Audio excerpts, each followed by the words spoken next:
À l'inverse de la France, où une boisson doit répondre à des critères stricts pour être appelée vin, avec un degré minimum généralement fixé à 8,5 degrés, eh bien, à partir de cette année, l'Italie autorisera la production de vin entièrement ou partiellement désalcoolisé, tout en continuant à l'appeler vin, alors qu'auparavant, seule l'importation était permise. Mais la question qu'on se pose aujourd'hui est la suivante: comment procède-t-on pour désalcooliser le vin? La désalcoolisation repose sur 3 principales techniques. Tout d'abord, il y a la distillation sous vide.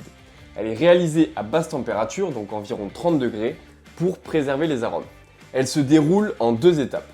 Tout d'abord, certains composés aromatiques volatiles sont séparés et peuvent être récupérés par centrifugation sous vide pour être réintégrés ensuite, puis l'alcool est éliminé.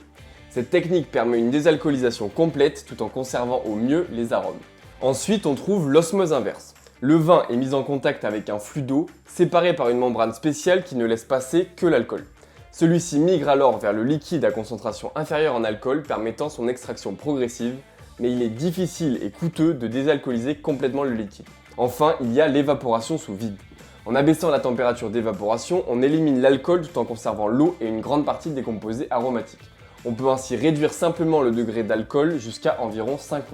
Ces 3 procédés permettent de réduire ou d'éliminer la teneur en alcool du vin tout en essayant de préserver ses caractéristiques gustatives. Cependant, retirer l'alcool entraîne aussi une perte de volume. L'alcool représentant généralement 10 à 13% du vin, un vin à 12% donnera donc environ 88 litres de produits désalcoolisés pour 100 litres initiaux. Alors selon vous, le vin sans alcool a-t-il un avenir? Pensez-vous qu'un tel produit puisse séduire le marché? Donnez-nous votre avis dans les commentaires.